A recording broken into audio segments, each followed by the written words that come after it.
Hi fellas, welcome back to the Pink Space. My name is Pink, as you know, and today I have a very special guest. I don't even know how to introduce you because you do like a million things. Nah. Do you want me to introduce you as a future Prime Minister? Whoa, relax. He's a co-founder of Black Swan. Actually, yes.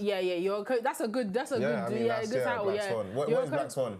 Black Swan is a collective of black professionals based in London. It gives them an opportunity to connect via different events such as games nights, panel talks, all sorts. And it's so crazy because he's never literally invited me to be on any of his panels or to do anything for him. It's crazy. Bro, nigga. Nah, so obviously he even uses the N-word. He hates black people. Like Pink said, obviously Black Swan exists as a space, a third space community, to allow people who are young, black, and professional to kind of mix and make friends. So if you're not professional, you can't go? Well, low key. So if you're not young, you can't go? But you're quasi-professional. I'm not. And also the definition of young is so broad now because we've had situations where people in their their 30s. Well, their late 20s, in fact. When they come, will come and they'll be like, nah, this isn't my age demographic. Because obviously, because I'm 25. So I feel like a lot of the people that come are between the ages of 23 and 26. So when you're coming there as a 28-year-old, you kind of feel you're just older than everybody. How did you come about coming up with Black Swan? So ultimately, how it started was post-uni. We realised, me and my friend Toby and also a girl called Tolu, we realised that it was quite difficult for us to make new relationships and make new friends outside of work and stuff. And we also saw the importance of it. And I'm gonna be real, networking when you're a professional is very boring. It's what is your name? My name is Toby. It's very I would say rigid. So we were okay, how could we create a space that allows people to network but actually build genuine relationships? So the whole concept is professionals in a space, but we're doing some sort of dynamic activity. So where we've done open mic nights, it's quite fun. Where we even did a Take Me Out. Oh yeah, I remember that. I've got PTSD from Take Me Out. What basically in uni, shout out to University of Nottingham, ACS, they really tried their best, but it wasn't meant to be for me. I went to the and they did a collaboration with Trent for the Take Me Out. Nottingham Trent. Yeah, bro. Okay. But these times in first year, anyway. Well, I was trying my best. Did you see that thing that went viral of the guy from, I think it was Nottingham Trent? Doing what? He did so he did Take Me Out, and then he had a poem that he did. Oh, I don't know. Nah, listen, you need to find the clip because it was actually good. Yeah, I actually don't remember. He was speaking, think I saw that. so it was spoken word, but what made it good, is that he was talking about all the different types of black women. Oh, and then he would use something from their language. So it'd be my Yoruba girls, and then he would say something I can never trust a man like that. But nah, it was elegant the way he did it. But that's exactly why I can never trust him. Shout at him. But yeah, we all went, Sha. Long story short, everyone just kept on popping their balloon for me. I hear it. It was peak. What? Wait, what? It would be because basically. Man said I hear it. Nah, I don't hear that. No, because you know why? Because you know what happened, It was they can't, before this whole balloon popping thing, this is 2017, or 2018. So the way they Take Me Out would work here, the guy will come, everyone will pop the balloon if they're not feeling the guy. Yeah. So let's say, out of 10 girls, 5 girls have popped the balloon, there's 5 remaining. He has to choose which of them he wants to take on a date. No, I hear it. A couple people pop my balloon first, I'm not gonna lie. It's you know you have to get rid of the easiest one first. Which one do I can't lie, that's always difficult though. I did no, it's not, it was peak. I can't lie, when I went back to SPC, I had to call my friend, bro, just tell me the truth. Is it dead on these sides? Am I not really who I think I am? I don't think it's that, man. I don't think it's that. It was definitely that. Do you know what it is? Because when I did it, do you know what it is? When I did it, obviously when they say I'll select the final 2, it's always hard because no, but if it's select the final 5, you're gonna get rid of the easiest ones first. And wait, did they say final 5? Yeah, it was it wasn't we 2. Had straight final 2. There was a couple of us there. Mad. And they had to choose how am I gonna reduce it. And there was popping Pink's balloon. I said, you know what? First, I blame myself because why did I even put myself in this position in the first place? I should have stayed my ass at home or stayed in the audience, but I didn't. How was your week been? My week's been good. It's been interesting. Obviously, it's been working, innit? Why does everyone say that? Do people not do stuff outside of work? I try to what's now, the to be deal? fair. I try to now, but where I have I know I'm gonna have an intense week, I try to keep it light. So I might see one person as opposed to every day doing something after work. I don't even understand this because I feel I always see you out and about. You're always doing something. Yeah, I mean, obviously I try to stay busy. Obviously I do Black Swan. Oh my gosh, you're such like a politician. Yeah, guys. So I'm really like you're acting like you're in a meeting with your new in-laws. Like, yeah, I'm a very responsible guy. Actually, I have 3 jobs. I'm very responsible. Like, bro, relax. Have a drink, dude. I should really be plugging Toby Talks. But anyways, we'll get to that. Bro, you know what? Yeah. So basically, I have a game on this show called Add Context. So I will go through your tweets, and find something you tweet and ask you to add context. Is that why you wanted my Twitter? Yeah. This is the problem with Toby though, like all your tweets are either selling tickets for an event, buying tickets for an event, or cussing the government. And I thought to myself, I'm not gonna bring up a tweet of you cussing the government. I don't want to be the reason why the MI5 are on you, innit? No, don't kill me. I literally just bypass that segment. The government, I feel like I'm quite justified. I can't lie, those tweets, I was nodding in agreement. I won't lie, but I was nodding. But you know what? We need to reload it because that was definitely during the pandemic. I don't tweet now. No, during the pandemic, Toby, you were going in. You were tier 3. Boris Johnson is freestyling this. He's putting the lives of people like during lockdown. You were going in. You weren't happy with the lockdown rules. I had so much time. No, that's what we did on Instagram Live, where you like annoyed so many people. Yeah, that Instagram And do you know what I deeped? Even when I was scrolling through your Twitter, I was like, oh my gosh, this guy, like you've had so many beefs with so many people. What are you talking about? Toby, I went through your Twitter. If you're not, you argued about what you argued with one economist. I'm telling you, I went all the way back. I argued with an economist. You argued with one economist about the NHS. I think you were right still, because they were trying to say the NHS is a failure. You were saying it's great, blah, blah, blah, blah, blah. It was a whole thing. So I literally just had to look at it and think, oh my gosh, like, what's this guy's problem with the government? Nah. Like, why do you hate them? I think it's just your disdain for Tories, which is quite justified. Disdain for the Conservative Party, innit? Why do you man. Oh my gosh, Rishi Sunak's out. How do you feel about that? What, the fact we got Keir Starmer? I don't know, man. I don't know how to feel in it. Obviously, you know, at the beginning, I was kind of excited that we had like a new government, but I feel like the policies they've announced. You're not impressed? I mean, not super impressed. They have announced some interesting stuff. So, for example, they have like something called the Renters' Right Bill that's coming like through. I saw that, yeah. So like more protection like for renters and so it extends and that's something the Tories would have never done. Yeah, it extends your basically the period they can kick you out. It goes from like 3 to 6 months or something like that. They get rid of kind of no-fault evictions. They basically make it like they basically make long-term tenancies more viable. Right. And it means that like as a renter, you don't feel at the behest of like what the landlord wants. Right, so it strengthens like protection, especially when like the housing market is so like effed at the moment. You get what I'm trying to say? So it's a good bill. Never would have got it with the Tories. Do you feel like you still want to buy a house? I've always been against home ownership. Fair. Have we never spoken about this? We've never. Nah, like all my friends know this. I only recently was like, I don't even think, not in this economy, I'm not in this country. It's not even about the economy. Like for me, I think home ownership and getting a mortgage is the biggest societal scam, right? Like I think a lot of British people have this mentality that as part of being a successful individual, you need to go out there and buy your own home. But I think it's a scam. Because I think it's outdated. It might have been viable. Yeah, it was outdated. Because of how expensive houses are now are, and also the cost of the deposit. So, for example, if you want a house in London, you're looking at like £500,000 minimum, right? And deposits typically tend to be roughly 10%. So 10% of £500,000 is what? 50k? Right, it's about opportunity cost. What could you have used that 50k to go and do? That will actually multiply. You could have, I don't know, like taken a break from your career to explore the world. They would actually give you real utility. Yeah. Whereas like buying a house is just kinney. You could have rented this house. No, but do you know what it is?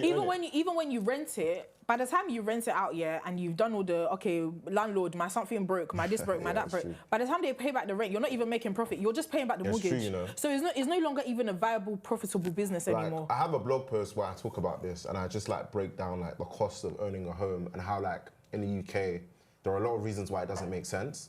Like obviously one of them is like, tax implications of owning a home. Even like rental income, right? You have to pay income tax on that. Yeah. So yeah, I don't know, it's a controversial opinion. Yeah, like everyone, if you want to buy your own house, I thought if you got the cash, if you got the 500k, I think it makes sense. Yeah. But if you're gonna do an 18-year mortgage, 25-year mortgage, I don't feel like it's as viable. Well, people don't understand that the government has an incentive to kind of encourage people to get mortgages. So for example, like you see all of these like help to buy schemes and you're like, wow, but the government's incentive is that like the more people that own houses, the less likely you are to commit crimes, the more likely you are to be in full-time employment, the more likely you are to be like a royal, model citizen. Right? You're less likely to litter, stuff like that. When you become a home owner, you're even more likely to vote Tory. It's a responsible person, See what I'm trying to say? So, Yeah, there are all sorts of reasons why. It's about like improving the quality of the citizen, like the model citizen. Yeah, word. So, but that's just my view in it. Like, I think there are other things you can do with your money that are just as viable in terms of investment strategies, like for example, index funds, ETFs, all that kind of stuff. So I don't know, innit? It's just a different view that I have. So I've got a question for you. If you don't want to answer, you have to forfeit. Okay. Nah, let's go. What is one political figure you secretly agree with that would surprise people? Ooh. Wait, secretly agree with, i.e. like... That would surprise people. So like, you never put it out there like, oh, Wait. Like low-key, when people are bashing them, you're like, I can't like that. So, wait, but what do you mean? Listen, do you answer the question. This guy start with, this is not number 10 Downing Street, bro. Answer the question. With them, or? Bro. Okay, one political figure you secretly agree with that would surprise people. I can't say, man. Yeah, literally, even me, I wouldn't answer that question. So drink your lime juice. But the thing is, I want to say, because we can actually talk about it. Do you know what it is? I feel like people already know this though, but I'm a huge fan of like Tony Blair's domestic policy. No, I agree. Yeah, I'm a huge fan. Listen. Yeah, but like of his foreign policy, obviously I can't condone that. Yes, I can't condone that as well. I feel like he's become a very divisive figure because of his foreign policy.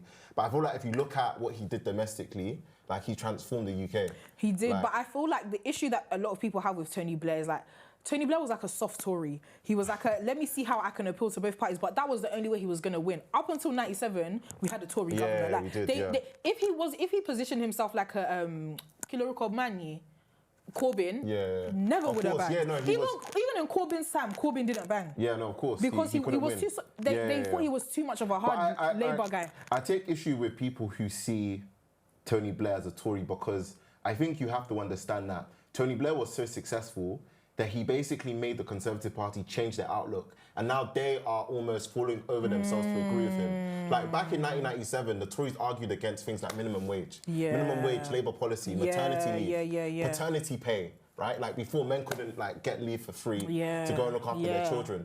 Things like the Human Rights Act, you know, there used to be problems with the RA. That was solved under Tony Blair. So peace in Northern Ireland, like even devolution. So like the fact that we now have a Scottish Parliament and a Welsh Assembly, all Tony Blair, even things like... Can't lie. But yeah, listen to that, he got active. Bro, like he did get active. He was Prime Minister for 10 years and he did a lot. Like, I feel like he's definitely... I can't lie, he's the reason me and you are even here, I can't lie. He's literally the reason me and you are in this country. I feel like a lot of what he did, even like in his first term, the amount of money that he put into education and health, record numbers, right? Like even child benefits started under the Labour government. That's what I'm saying. That's the reason you and I are here. Literally, we take for granted. Yes. Like even the other day I was reading that basically when the Labour government were in power, they had this scheme where every time a child was born, the government would invest money into like gold or like something. Oh, wow. And like it's only now that the children that benefited from that are realising it. So like there were a bunch of people that turned 18 that the government just gave the money to. It was like 3K that just gave, right? And like, so stuff like that, like even Sure Start, like there's just a lot that if you actually look into it that the Labour government did, there is now just de facto, right? Even, I know this is very political, but the House of Lords, for example, right? Like if anyone knows how politics works, the House of Lords is the second chamber in Parliament that like approves laws and stuff. Prior to Tony Blair, it was completely hereditary. So the way you became a Lord was because your father was a Lord, right? Yeah. So he removed all the hereditary peers. So he made it like a meritocratic house. So it's like you're appointed there for life. So like all of those things, we just see as that's the standard. But I think that's also because we were so young when these things were happening. Like we couldn't have even had a grasp of what was going on. It's true. Shout out to Tony, man, wherever he is. Well, also not shout out because... I'm rocking it. We're not, let's not go there. That was a good answer. I thought you weren't going to answer that question, but I thought you were also going to say someone a bit more radical. Who, like David Cameron? No, even more radical. I was thinking like even more radical. What, like Dr. Ian? Like who? Like, no. More radical. Okay, question. Yeah. Do you feel like, we've had this conversation before. Do you feel, what kind of school do you think you'll send your child to actually? Let me leave it open. Because I already know for me, I can't lie, I even saw a tweet this morning about how kids don't read, whatever. Yeah, I heard about that as well. That's me paraphrasing. Okay, from my experience, from the socio-economic background I came from, private school was just never going to be an option unless I got a scholarship, which I didn't even know. It just didn't happen in it. Yeah. So the next best thing was grammar school. And I feel like growing up, I always thought to myself, if I went to private school, I probably won't fit in That was just what was in my head, innit? And obviously, you come to find, when you get to uni, you meet people who went to private school and you find out that it's a different experience, literally. But in the same breath, grammar school was the best thing that I could have, I think that was the perfect middle ground for me. Because even in that private school, if I had gone there, but let me even tell you what, I went to a grammar school in Sidcup, yeah, which is like a more white side of Bexley. Food tech day now. I mean, I've just packed all my ingredients inside a little bag because that's what we have at home. I've just strolled in the gate, like, not thinking anything of it. These white boys have, like, started, oh, she's got a little bag. I was now shocked. Does everybody not shop there? Now, this is in a grammar school, yeah, in Bexley. Yeah, Bexley's not exactly Kensington and Chelsea. Yeah, literally. I can only imagine the kind of things that I would have experienced had it been that I actually went to private school. Because we might all be on the same academic level, but our social exposure is completely different, right? So I was able to go to a school where I shared a similar social economic background with so many people, but there was a consistent push for academic excellence. Some people did not enjoy that, and I hear it because I feel like a lot of schools are unable to find that middle ground before ensuring academic excellence and also ensuring the welfare and the well-being of the children within their care. Yeah. They're not always able to meet that middle ground. For example, it was a thing in my school, like, if you got, we did IB, so the highest, it was like a number system, so the highest was a 7. If you got like a 4 or a 5 or whatever, like, people weren't really like, you were like, it was like a thing, like, there was like a social hierarchy based on grades and like, if you, even if you were super popular, you had to be super smart or people weren't rating you and stuff like that. But so your social status in that school was like heavily tied to partially, like, I'm not even, I won't even lie to you, like, there were certain people who, there was a girls, I went to the boys' school, you know, the sixth form was mixed, right? And the girls' school sixth form was also mixed, but the girls' school did A-levels and we did IB. A couple weeks in, you do a mock, right? And if you don't do well in your mocks, they recommend that you switch to A-levels at the girls' school. Man said they recommend. They recommend, but it's really, it's on a thing of like, bro, like, that's a strong push. There's a, like a strong kick. Yeah, like, get the hell out kind of type beat.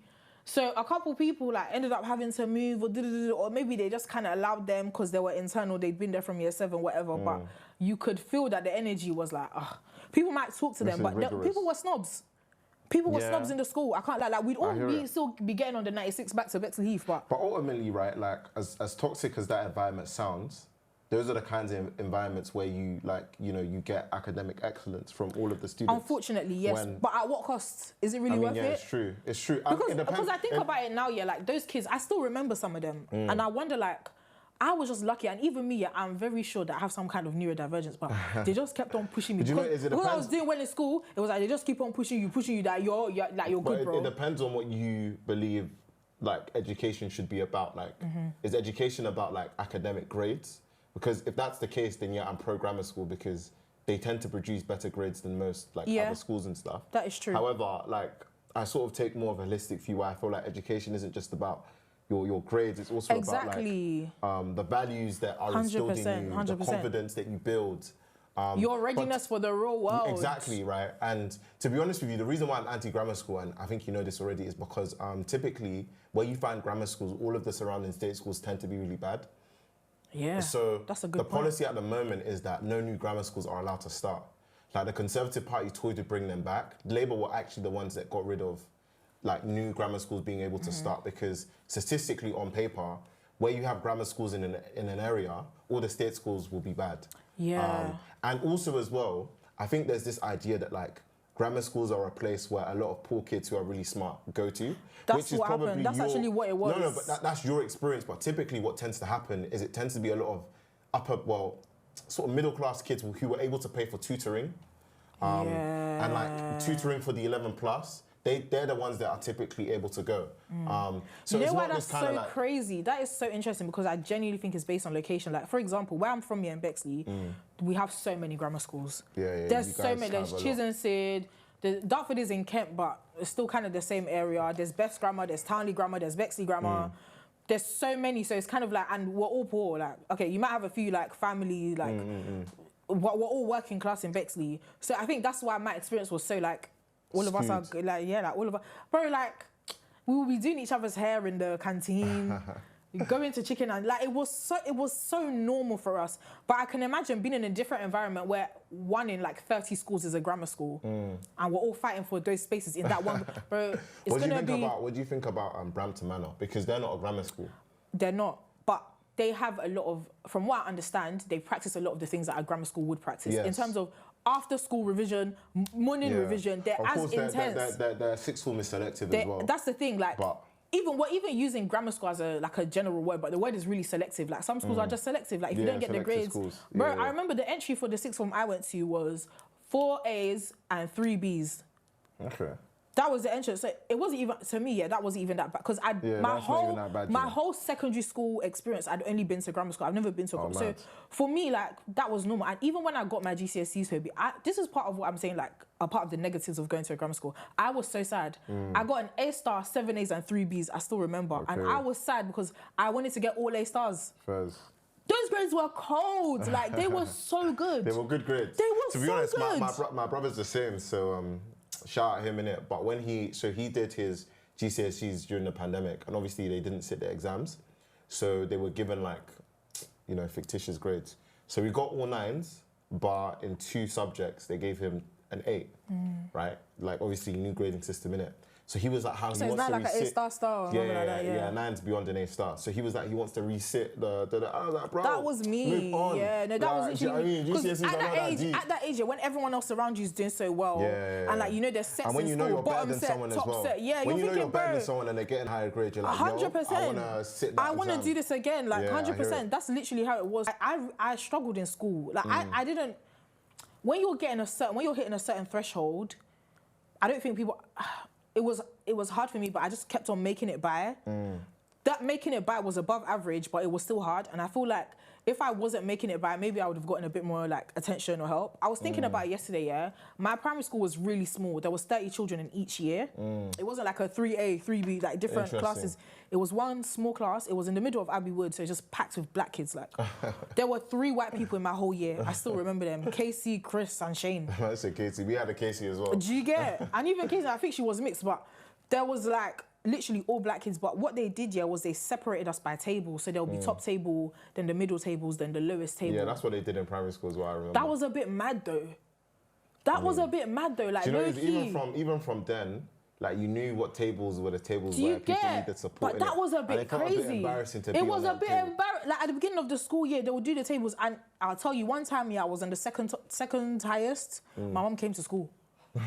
She asked the teacher, why is she not on the highest? If I wasn't, like, it was a big thing. Yeah, but I don't think they even understood, like, as a kid, imagine feeling like you're inadequate because you can't read what other people can read, or when they ask you to read out loud. I get it, like, I guess I get it, because at the same time, like, some kids might need more attention, so it's just easier to have them on one table. But I think to myself, like, psychologically, what does that do to the psyche of a child? It's true. Knowing from there you're on bottom table, right? And then what they used to do, those of us that are doing 11 plus, they will separate us. We'll do, like, lunchtime revision or, like, after school. It's like you get separated. They push you guys to do 11 plus in primary school? It's not like they push us, but...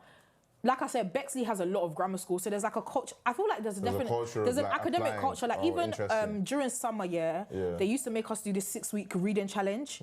So you go to there's like so many libraries in Bexley. You go to your library, you tell them, oh yeah, I read this book, this is what it's about. They give you a star. Then at the end of the 6 weeks, like, they're very academically driven in general. So if you come to the school and you say, oh, my kid wants to do 11 plus, they used to give us like extra work to do, extra practice and stuff like that. Damn, bro. But what about the kids who, the kids who weren't doing as well academically, but like were good at art, or like were good at maybe good at maths, but not so good at English, but because of their average, they're on the lowest table.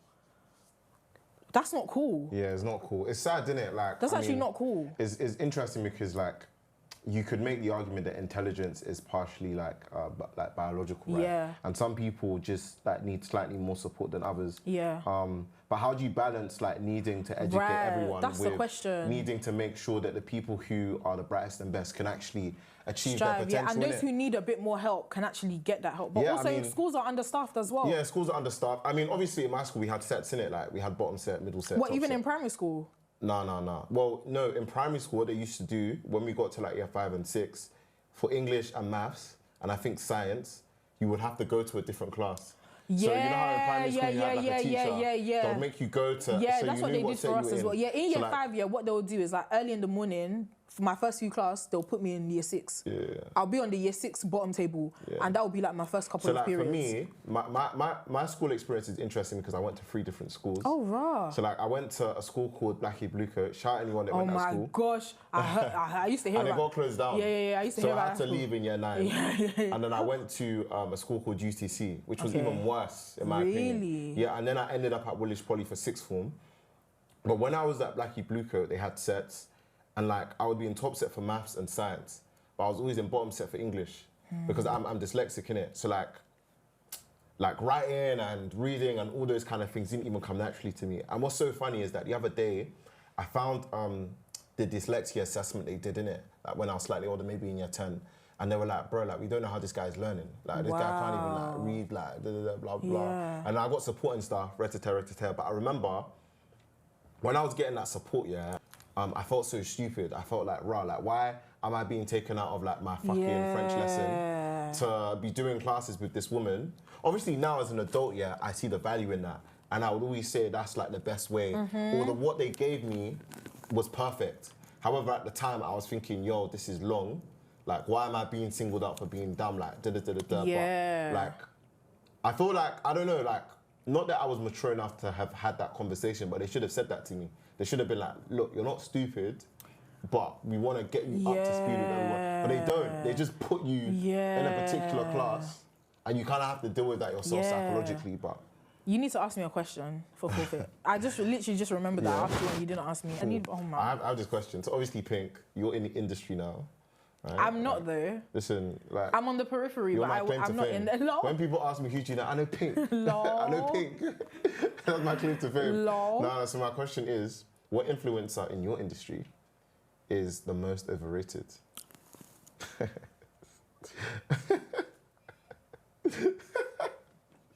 Hey, listen, if you don't want to answer, there's a forfeit. Who you trying to beef? The most overrated. Miss Rachel, because all she does is like sing nursery rhymes and stuff. She's not even that lit, so I'm voting for Miss Rachel. I don't know who that is, but Miss Rachel. I'm voting for Miss Rachel. That's who I'm voting for. SN. What do you think about looking to celebrities like for their political views? Because I even remember, Stormzy doesn't use social media that much, but like when the whole Israel-Palestine conflict started, I think people were coming at him.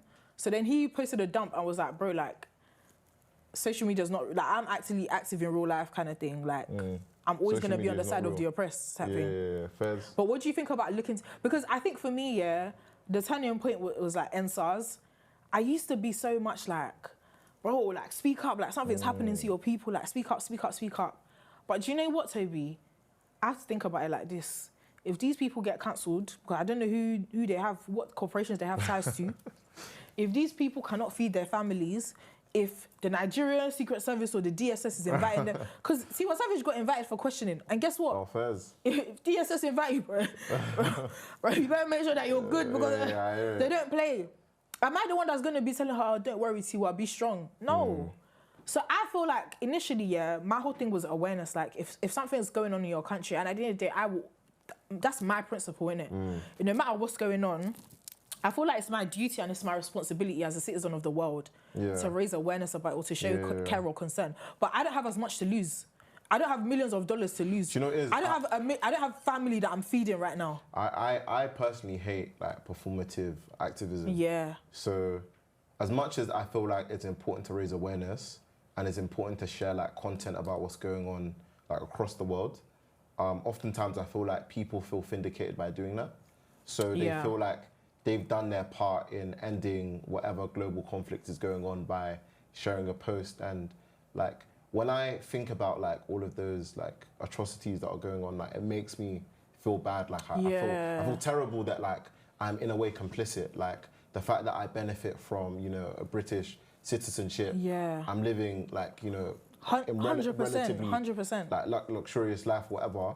So for me, like, me being sad and like accepting the fact that it's a sad situation is normal. Like, it's okay to, you don't have to try and vindicate yourself through doing things that are performative. However, some people see it differently. Some people think by sharing on social media, raising awareness and then also putting more pressure on like corporations to take action. I don't even, you know, I'm starting to get disillusioned with this whole thing, right? There's truth to it though. Like that. Toby, do you want me to be real? Yeah, this is the thing. I feel like there was a time where boycotting would really, really work, right? Of course. Boycotting was active, and even just not done effectively. I'm telling you, like, NSAS changed something in my brain. I'm not even joking. That whole time period was so traumatizing for me. But I think from then on, I kind of just realized that, bro, there's only one way out. I can't say it, but there's only one way. What, for SARS to end? There's only one way, like, for any kind of world revolution. There's only one way. I'm not ready to say that way, but there's only one way. Oh, what's the way? I can't say the way. Fair, isn't it? But do you know what it is? I feel like what you're saying is true in the sense that, like, typically with these issues, like even boycotting, it's not as effective. It's not as effective anymore. However, the only way to actually get people to change, like, their positions on stuff is to damage them economically. That's why, like, for example, when Russia invaded Ukraine, what did Britain do? It started seizing Russian oligarchs' yachts, started seizing assets. Like this guy, Abramovich, he couldn't even sell Chelsea and keep the profits. You just have to sell it. Do you know what I mean? Like, in a way, you could argue that's theft, but ultimately, right, like... Yeah, but are Ukraine free right now? No. No, they're not, but, like, the sanctions definitely did damage... Like if they didn't sanction them... I'll tell you now, yeah, Russia are good. Kim Jong-un and Putin are probably on the beach right now having the time of their life. They couldn't care less. These people, yeah, they don't have any sense of empathy or humanity. They're too far gone. You're right in saying that, but I feel like the reason why Western economic sanctions don't work, and the reason why, like, when me and you decide to boycott, it's not as effective is because, like, the world has become more globalized and there are other alternative markets. So even if we're not buying, there's people in America, China, there's people in China. Even America, like, let's say the whole West says, we're not doing business with Russia no more. Russia have an alternative in China. There's now, like, a growing middle class in China that will buy Russian products without even buying that in an island. And they can actually make up that economic loss. Exactly, that's what I'm saying. So, like, even because it would be wrong to say boycotts don't work, because in South Africa, for example, one of the main reasons why apartheid ended was because of the boycotts like and economic sanctions. That was a completely different time. That's what I'm saying. No social media, no access, like, completely different, bro. Yeah, they didn't know that, there's probably white people in blah, blah, blah that are supporting us that can give us a bit of energy. Now they're thinking, right, our whole world is crashing down. These people are really not trying to buy into us. Let's just give them a bit of freedom. Now, do you know how many marches for Palestine there have been? There's been tons. I cannot believe it, Toby. Like, I can't believe that people have been protesting this hard for this long. Yeah. I mean, even the whole, like, the Chris Kaba situation, right? Yeah, I don't know, like, I don't even know how to, like, reconcile or comprehend what is going on. They shot this guy, right? They stole his watch. Yes, I heard about that. They stole his watch. And it's still like it's a debate, like it's an ongoing argument. It's unbelievable to me. But do you know how many people... You know he was in our year. Oh, he was He was in our year. I didn't know that. He was literally in our year. Oh, it's crazy to me that this guy died like this. And it's a debate and it's a conversation. There have been so many protests, but guess what, Toby? They don't care. They don't. They don't care. Even in America, where the whole BLM protest started, was it not the other week that they said that one woman, I've forgotten her, Sonia Massey, that she threw water? Guess what? They shot her too. Yeah. They honestly couldn't care less. So I feel like, at this point, what's going on in Congo? Like, we can say that we're going to buy used iPhones. Apple will still be in business and they will not give a damn. I'm telling you now, those Congolese children are still going to die. Yeah, we are all complicit in this. But yeah, no, you're right. But I mean, it's interesting, right? Because when you're talking specifically about sort of BLM, like black rights, and at the end of the day, until our countries, like, and by our countries, I mean, we're both like Nigerian, innit? Until they become viable places to live, and we can say, you know what? We're not being treated right in the UK. We're going to pack up and leave. Is there a black country that meets that standard or that's on its way to meeting that standard? I mean... It should have been Niger, but... I mean, we just lost our spot as, like, the #1 economy in Africa. Yeah. Yeah. Congrats to T-Pain.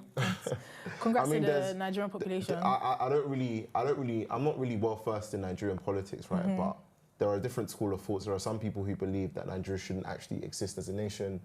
You know, like... There are too many ethnic differences and cultural differences that, like, the country is almost doomed. There are some people who obviously don't have that view. You know what it is? You know what I think about that, yeah? I feel like there was a time where I agreed with that, but what I've realised is that the country has gotten into so much ruts that even if we did separate, if the Yoruba people separate like this, the people from Ogun State are going to fight with the people from Osun State. Then what's going to happen? No, let's make our own states, our own countries. Yeah, you're right. Then within that, villages will fight. Right. You can't have a human society without conflict. Yeah, that's the truth. The thing is, right, like sectarism in Africa, right, this whole idea of independence, I don't think it will go that well. And a lot of African countries are against it. For example, like, you know, Somaliland, they sort of said they're like independent, but they're not internationally recognized. Yeah. And one of the reasons they're not internationally recognized is because the African Union doesn't recognize them as a country. Right. One of the reasons the African Union doesn't recognize them as a country is because if they started recognizing anyone that wanted to break off. Yeah, don't recognize Biafra. I mean, their own people in their own countries will start breaking off because everyone has some sort of like claim or could say they want to be independent. Yeah. My view is that like Nigeria has a lot of potential, an incredible amount of potential, not necessarily because of its natural resources, but because of the ingenuity of the people, right? Like when you look at like typically a lot of the successful black people, the diaspora abroad, they typically tend to be from where? Do you really want like, Nigeria? Nigerian descent, right? Like, so that shows you that like we have a lot of human capital that isn't being utilized. Yeah. So yeah, like I'm very hopeful. I agree, but I feel like I'm personally not that hopeful, right? Because I feel like you said, there's a lot of potential in the people, but it doesn't help if the leaders are not helping. Like now, they've removed subsidy. Fine, let's say it's an economic necessity. Fair enough, touche. But you don't impose that kind of policy on a country like Nigeria without supplying some kind of buffer, right? They said immediately. Listen, I don't give a toss. For context, maybe tell people what you mean by the subsidy. So basically, fuel is more expensive now because they've said the discount that we're giving you lot is causing too much damage in our economy. Yeah. So we're going to have to bump up the price and remove that subsidy there. So now I think it's like 2,000 naira per litre. That was the most recent one that I heard. That's £1 now. That's a lot of money, Toby. And the thing is, the way Nigeria is, if you want to cook, you need petrol. If you want to get to work, you need petrol. Even if you're getting on the bus, public transport, now the price has hiked because of that. If you want to do anything, it's based on petrol. You don't impose that kind of thing on a country where you're not doing other things to miss it. Because the way this whole inflation thing started was from COVID. Do you know what the CBN governor decided to print more notes to alleviate the fact that there was no cash inflow due to lockdown? We learned this in year 11, about Great Depression in Germany. Printing more notes is just a one-way route. Ticket to inflation. But you have to do things that will Thank you very much. That can reduce it. Let's even say you have to do it. There's other things you can do. Create employment, improve infrastructure, improve the education system, so that in the long term, the run won't be as bad. But if you just say, we're going to bump up the price of food, it's not like in Nigeria, it's not like in the UK where they get solar panel, they have green bike, what is line bike, green bike, you don't need electricity. No. The country is literally led by fuel, so you can't do something like that without caring. That's why I personally don't have any hope. And the way this is moving, the way things are moving, it's moving like there's not going to be space for a third-party candidate. I will stop there. I mean, in your view, do you see yourself as Yoruba first or No, I used to, but it was literally the elections that radicalized me. Because when I don't experience tribalism in the same way that our parents might, I can only remember one time in the UK that I've experienced it. Like, I went to a friend's house and the dad asked me where I'm from. They weren't Yoruba and I said Yoruba and he was like, oh. But that's like the max. Mad, that's crazy. I didn't understand that our parents' generation who live in Nigeria have a completely... I could meet an Igbo person and be, oh, you're Igbo, okay, cool, move on. I even want to learn more about your culture. I don't look at you as any way really different to me. But I've realised that the rhetoric of I'm Yoruba first or it can be so damaging within the political context. It is damaging within the political... Didn't you see when they were threatening Igbo people in Lagos, you can't vote in Lagos, basically. If you're not voting for our candidate... No, don't kill me. Go back to your state and vote. The thing is though, right, as much as, we can say that, my Yoruba identity is rooted in thousands of years of history and tradition, right? The language, the culture, the people, all of that kind of... Whereas you could argue that Nigeria is a British invention, right? Yes. It's an amalgamation of the colonies it had in that area. That is true. Right. But I feel like we also have to look at the cultural context of the time. I don't feel like it is beneficial or helpful or even neutral to have that rhetoric of I'm Yoruba first. In this time, It's too volatile. I don't feel like, I feel like right now, yeah, the only thing Do you think it's a way that like the elites used to keep us divided? Do I think? It's the, fact, but do you know the maddest thing? Do you know the maddest thing? They do it to other people, but they all marry each other. They don't care. When you actually get into these circles, them man don't care, but they will use it as a tool to divide the masses because they know that it's, you know what it is, in a country like Nigeria where people lack so much, they latch onto power. That's why there's such a misuse of power. I went to the Nigerian embassy, right? Sorry, not to say common, but like he's a guy on the door. You're not even the officer or anything. Come on, line up in a queue, Joe. Talking to people anyhow, just because you have small power, you feel like you can manipulate. Come on, grown people, you know, that he's shouting at them like that. There's such a misuse of power. So it's like, when people, it's like these EDL guys, they don't have jobs, they're just lying around, but you give them a sense of pride, like, I'm English, mate, this is my country. They start to feel like they're bad in it, and it's used as a divisive tool. Same thing in Niger. People that don't have anything, you don't have healthcare, you don't have access, your boss at work is making you feel trash every day.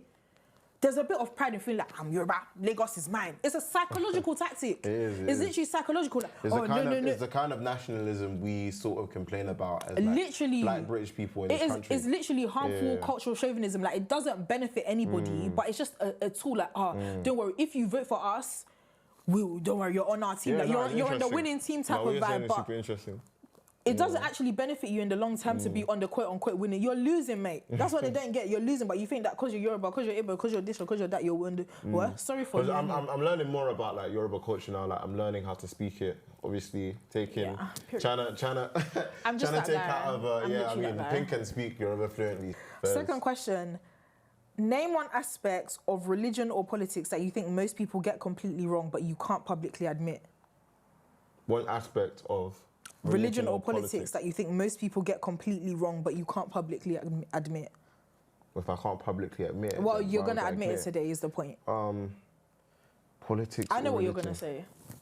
So it's either politics or religion. But lean towards religion, I want to hear. Okay, religion. I think that a lot of people don't understand how much control things like religious institutions have on the world. Yeah. And how much they're being controlled per se. Obviously, like, I don't want to say anyone out there is being controlled by their faith. We're all being controlled. That's the truth. In some way, shape or form. We're all being brainwashed. But like, I feel like for example, where I grew up, Woolwich, right? There are so many churches, hundreds of churches, right? So many. So many. And you always see people evangelizing. Stratford as well. Stratford as well. Literally. Yeah. In Stratford and Woolwich, you have so many homeless people, right? And when you think about like what Christ was doing when he was around, he was evangelizing to who? The poor. He was chilling with prostitutes. Yep. These days, Kinney, if you see a pastor with a prostitute, what are people going to be saying? No, 100%. 100%. So, even like when you look at, sorry to interrupt, but when you look at like what happened with Carl Lentz and Hillsong, it's like, bruh, what happened? He was just smashing bare things, like, he was just on a rampage. Like, he was out there, he was going crazy.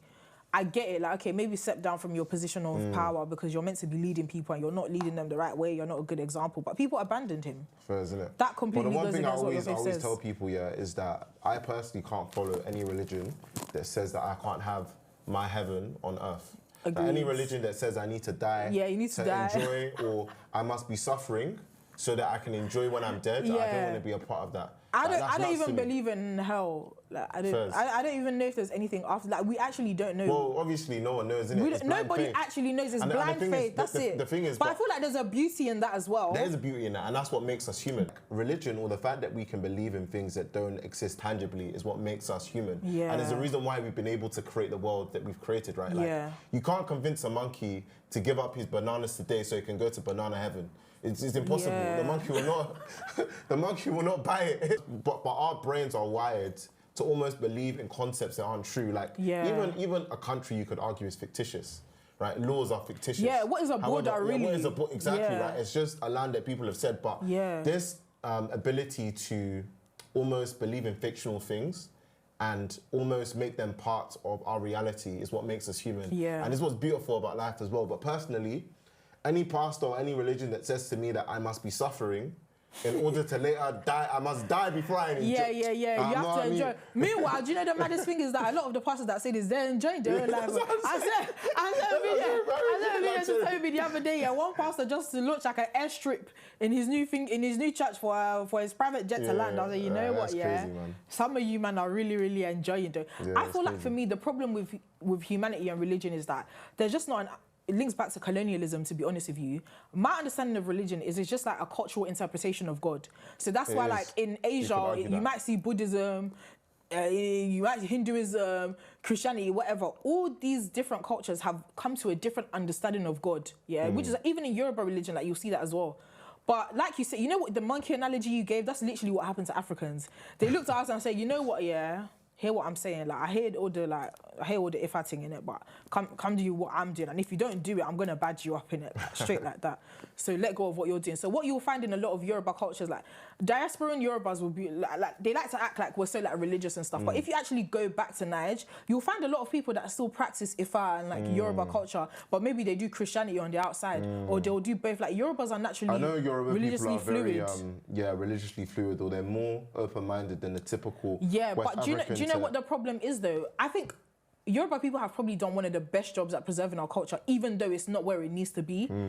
Yesterday, I was discussing with one of our friends, and he was trying to find out about like traditional worship in Ghana, and he couldn't really find much.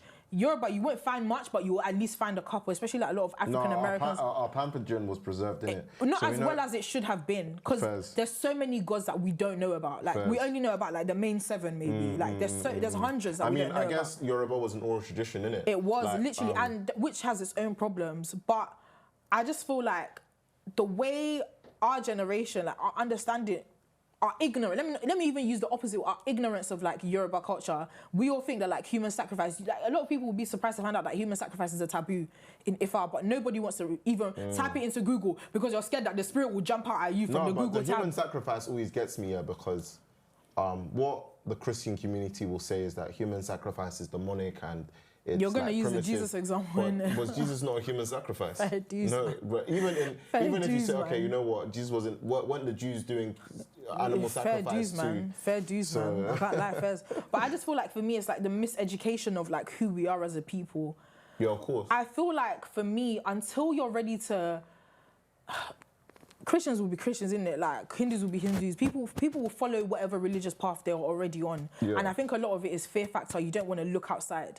But if you actually take time to educate and you realize that maybe your ancestors weren't demonic, maybe it was just a different interpretation of God. Maybe it's just another religion. And maybe Nollywood has skewed your mind. Do you know what? I always use what you told me as an example because one time you told me how we have there's a Yoruba deity called Eshu. Yeah. And Eshu is basically like a trickster god, like kind of think Loki and Norse mythology. Yeah. And he dishes out like punishments to people. No, he's a messenger god. Yeah, he's a messenger, So when So basically in our culture, God is too big of an entity to access directly. So you need like an Orisha to like set to please can you go and tell God that I said this and that would be Eshu. So when the English were trying to translate the Bible into Yoruba, they needed a name for Satan. We didn't have a name. So who did they use? They used Eshu. Eshu, exactly. But the funny thing is that when it came to Jesus, they just Yorubanized the name, so it's Jesu.